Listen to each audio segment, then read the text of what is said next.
Powered by Riverside FM.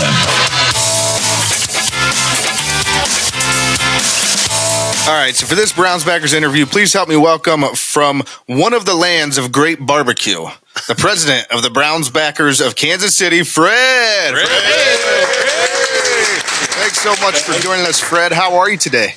I'm well, thank you, and thanks for having me. I appreciate the exposure. Yeah, absolutely.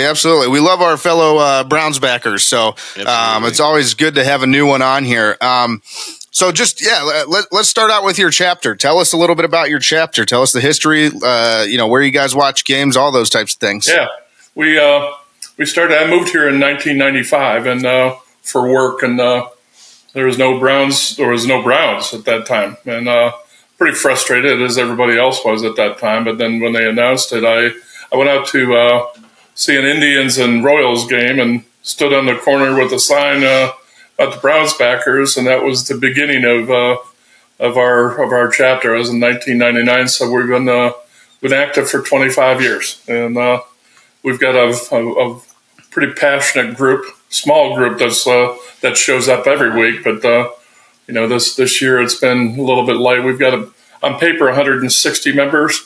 And last week, I think we had 13. Typically, we'll have 35 or 45 people.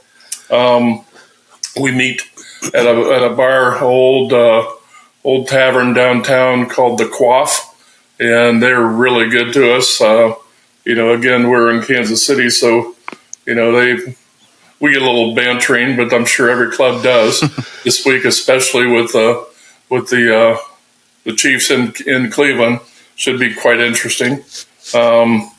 We're interested and pretty dedicated to supporting our local community. We've actually donated every year to the Cleveland Browns Foundation. We have 2 more weeks of Toys for Tots for the Marines, and our big charity is the Harvesters, which is a local food bank for Kansas City. And just right before, I guess, on the Giving Tuesday, we donated enough for 12,000 meals for the needy of Kansas City. So we're pretty pleased about that. We've probably donated over the years well over 100,000 meals. So it's nice awesome to be able to do that. So that's what we do. And I'll tell you a little story back in 2017 when we had that year of no wins. We still had a small group of us hanging around, and I was on my way out of the door, and I think the Chiefs were playing in the late game, and this guy called me over to the table. And I thought, oh man, here we go. I don't need this. And he calls me over and he says, I got to tell you. He says, you guys are about the most loyal fans I've ever met in my life. And he congratulated us on, that made the year. It's at least they recognize it. And I do believe that with the Browns backers groups is that, we certainly stick to it. So, yeah, it's a great time. And I'm happy to say we're family friendly. So, love to have the kids there. And we just have a good old time, whether it's a lot easier to win than it is to lose, but we'll see what happens. Absolutely. No, and you make a good point there. I mean, Browns fans really are just second to none. And honestly, like the Browns backers take it to a whole other level besides the typical Browns fan. And we've been through it all at this point. It's been tough sledding most years. Luckily, in the last few, we've at least had a couple high moments, but we're right back. We're right back to kind of feeling the same way we did during that same old Browns. Yeah, unfortunately. We're a different breed for sure. Fred, I want to ask, just because you're in a unique spot there in Kansas City, you have obviously the lows of the Browns, but you're also in like Titletown, USA. So how has that been to try and personally reconcile with them winning the Super Bowl every year? Well, it's probably a little bit easier because we're not a big threat to them. They give us a hard time about not playing well, but they recognize our loyalty, as I mentioned. It doesn't bother me when they give us a hard time. And the bar is it's 3 big rooms, and they give us 1 room, and then they can reserve it for us. So it's good, and we welcome everybody there. It's we don't get too carried away about it. And if they do, we ask them to leave, and the bar participates in that. So, yeah, we're good with that. It's when you're living here, and then it's like you said, Titletown. You notice the difference when they win and lose. And they've had some interesting wins this year. Last night, not being an exception, I'd say that was which makes things interesting for this coming Sunday. Yeah, the doink for the division last night. Yeah, about that. It seems like, just while we're on the subject of them, it being Titletown over there, it seems like the really good teams, and especially, I know they're kind of an exception even to the good team because they're a dynasty at this point, but the really good teams find ways to win, and it seems like the ball bounces their way. And a lot of people call it luck, but I think it's more so a product of the fact that there's a belief there, and there's an assumption like this is what we do. We win games, and I think that goes a long way to like you said, the doink for the division. Like, yeah, it was close, but like everybody in Kansas City knew it was going in off top, right? Because that's what happens. It's Murphy's Law in reverse, right? It's everything that can go right will go right. They find a way to win, and we don't. I think it's just amazing to me too, and I don't want to tempt fate, but the Guardians and the Browns have been hit by injuries the last few years. It's just incredible, and I think that's a lot to blame. Our quarterback selections have been less than ideal, obviously, but we're still there, and I just I'm waiting for that day. Last year was pretty cool, but I don't know if that's a fluke. We got the talent. It's just that we just can't put it all together. And you're right, culture is everything. And but when you get somebody like Myles Garrett and Nick Chubb, which you see the jersey back there, Nick Chubb is everything that Cleveland stands for in my mind. He and Ramirez are they keep their mouth shut, they work like hell, and they're great people. Yeah, and I think that's the biggest travesty of just.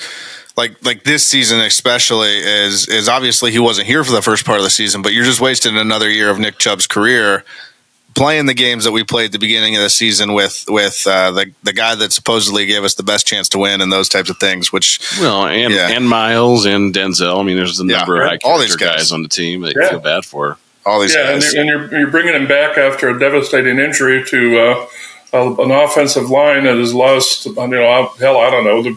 What do we have? Do we have one starter left over? It's and the ones that we do have playing are hurt. So it's been very frustrating. Absolutely. And we'll get deeper into football here in just 1 second. I had one more question before we get there, though. Sure. You are out there in Kansas City, and I know that you said you moved out there, but were you born in Cleveland? Were you born and raised a Cleveland Browns fan here, and then made your trek out there to start the Browns Backers organization in 1999, or how did that come about? Yeah, I grew up in Kent, and okay. You can't help not to be a Browns fan in northeastern Ohio. So I watched them all my life, and when I got out here, I did a lot of traveling for work, and so I was aware. As a matter of fact, the Bay Area Browns Backers was the first group I ever went to, and it was great. You feel like you're in a Cleveland bar when you go out and get together with these folks, and they're very welcoming. And being downtown, we used to be out in the suburbs down here in Kansas City, and I purposely moved it downtown to be, one, centrally located, and two, it brings people that are from out of town. They come by. I think half of our group last week was from out of town, so that was pretty cool. Yeah. So were you a Kent Rough Rider? Yes, I was. Nice. So the little known fact: all three of us here are Field High School graduates. So right down the street. Yep. And Kenny's actually wearing a Kent Browns Backers hat right now. So I'll be down. Okay, good. Yep. So we know exactly what you're talking about. It's right down the road. But yeah, let's get into the football side of things here. So first of all, just what are your feelings on the Browns in general this year. I mean, we've already kind of hinted at it a little bit and talked about it a little bit, is the fact that it's obviously a letdown this year. But what do you think that stems from? Is it coaching? Is it more players, or where do you think all that kind of started this year? Well, I think it's a little bit of everything. I was glad to see Stefanski let go of the play calling, and I think Dorsey's doing a good job. Although we seem a little pass heavy, but I don't want to load up Chubb with an injured offensive line anymore. But I think he needs to run the ball more. But that's what the hell do I know? So I mean, it just one thing I don't understand is the defense, the backfield, or the defensive backs seems to have been playing awful soft, and I don't know. It's just it's injuries, coaching. I mentioned the quarterback situation, and it's a quarterback's league. There's no question about it, and I think that Detroit and Buffalo and Kansas City, and those are the teams that are showing us just that. And Miami, and we, what's frustrating is that we had a shot at every one of those guys, but we made brilliant decisions with Johnny Manziel and Deshaun Watson, and but I don't know. That's hindsight, and I don't want to be negative, but it's just I actually kind of like to see DTR get some starts since we're out of it, because I think they need to make a decision what we're going to do. We're lumbered, I think, with I guess that's a negative term, but we've got Deshaun for a couple more years. But he's already shown us that he really doesn't have it. I mean, I went down to the Houston game and when we played him, and he looked all world, but he hasn't been that guy. Yeah, he doesn't look good. That's for sure. And here's the deal, Fred. You should be. You shouldn't be as hard on yourself, because just because you're stating facts doesn't necessarily mean you're being negative. I mean, that's just the state of the team right now, and we have that battle with our show all the time. As far as every once in a while we'll get people talking about, well, why are you so negative on the Browns right now? And it's like, because the truth hurts. 3-10. Yeah, so it's I mean, just because you could call a spade, and if it is, then you should. And I was gonna say, don't you don't give yourself enough credit. You said, what do I know? I mean, I think that's the Browns fans fall into that trap a lot, where it's like, you can trust what you're seeing with your own eyes. I mean, the product on the field isn't good. I think sometimes we fall into this loop of thinking that this is some sort of rocket science to figure this out. I mean, play good defense, move the ball on offense, protect the ball. It's not overly complicated, but yeah, just trust your own eyes. So you bring up a good point, though. Obviously, this is a quarterback-driven league. Given this front office's zeal for Deshaun Watson, refusal to even consider pulling him into this year, it looks like quarterback is probably on the radar for the NFL draft, either this year or next, and one of those two drafts. Do you still have confidence in this front office to make that quarterback pick? That's a good question. I don't know. I'm not real big on the analytics part. I don't, you don't hear much from DePodesta anymore, which I guess is good. Well, it's because he's out there in California. He never comes to Cleveland, so. Yeah, well, that's crazy. You look at somebody like Purdy out of San Francisco, and Mr. Irrelevant is. I mean, I don't think he's a great quarterback, but he's a very good quarterback, and we haven't had I don't know when the last time we had a very good quarterback. It's and again, the injuries are killing us. So it's I hope they can. It's difficult to have a whole lot of confidence after. I'm 70 years old, which puts me at 1954, and when I was born, and I think that was the last time we won a championship, wasn't it? 64. So, right? I don't remember that, but 64, yeah. 64, yeah. 64, yeah. So yeah, I mean, it's been a long time. Yeah, and I mean, it's just tough. I mean, we kind of beat this thing to death this year. It's just this year more than any year has been particularly difficult to watch, just because of all the expectations coming into it and everything like that. And the talent on the team. The highlights have been obviously the Pittsburgh game and the Baltimore game, and those two teams, beating them can make your season. We still have a chance to sweep the Ravens, so that would be a good thing. Yeah. Well, yeah. I think it's what's so frustrating is those are both good football teams, and you beat them. Yeah. And it's like you're capable of competing at any level. It's just for whatever reason they have not been able to put it together, consistently this season. Well, that's what I'm hoping for this week. I think a lot of people come in and mind you that the Chiefs have already clinched, so I don't know if they're going to be reading a whole lot of their own press, which I think can be damaging to some teams, i.e. Buffalo yesterday. But I think who knows? Who knows? We can play up to, and we can certainly play down to the competition. So. Yeah, so are you thinking potential trap game then this week? I don't know. This would be interesting. Well, I mean, it is a good segue. So, what are your thoughts on this week's game? What do the Browns have to do to win? And then, what do you think is actually going to happen? Well, we got to play all three phases of the game. There's no question about that. And we've really struggled on special teams, which is just amazing to me. And Baltimore's got that same issue with Justin Tucker that blows my mind. Defense, like I mentioned, the secondary's got to play up. Miles has been fantastic, and I guess we need to throw the ball to the right colored jerseys. That'll help. We need delivered from pick sixes. Yeah. I think we got a shot at. I think the last I saw we're a 6-point spread, which is pretty Yeah, fair enough. Given that they're 12-1 and the Browns are 3-10, so yeah.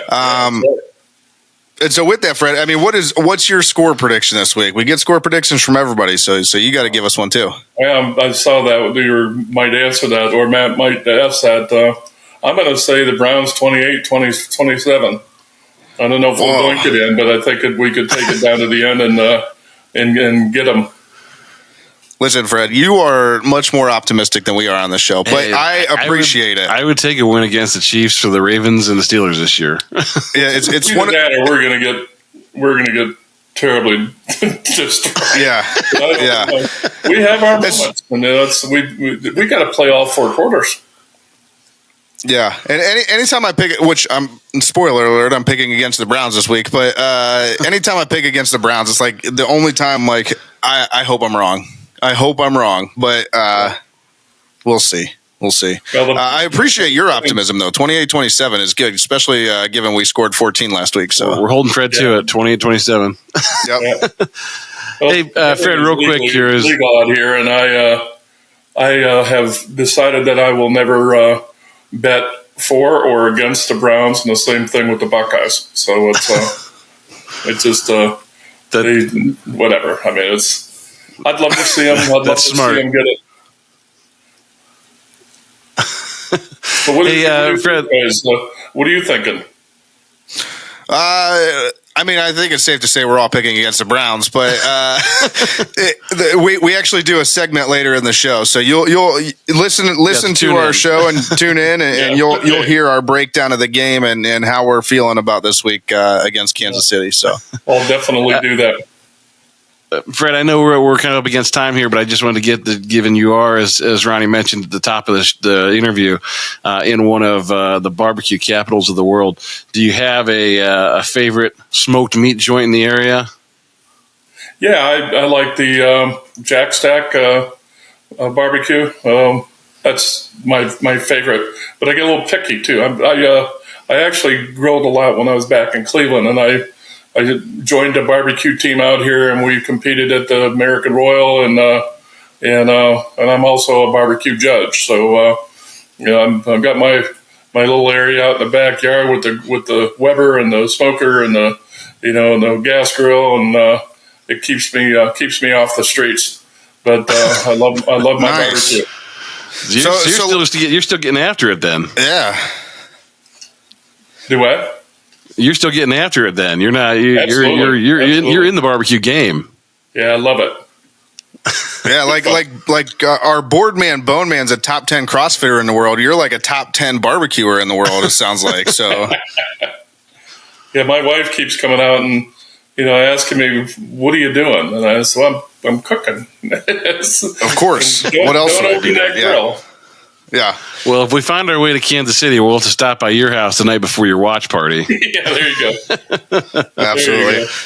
Well, hey, Fred, it's been great having you on. We really appreciate it. We appreciate you telling us about your chapter out there. And hopefully, as Kenny said, we can make our way out to Kansas City and meet you in person sometime soon. That would be great. The last time that Kansas City played out here, we had a tailgate, and we had over 500 people. And we had it catered with some really good barbecue, and we had this. They've got a company called Trailer Gate, where they have this huge trailer that they bring in, and we had with 3 65-inch TVs and air-conditioned bathrooms, and we had a blast.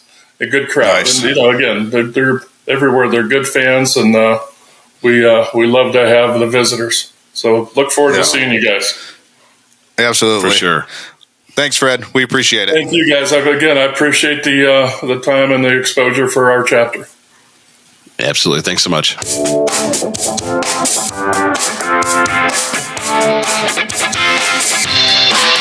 We're the Browns backers of Kansas City. You're listening to Burning River Sportscast. Go Browns.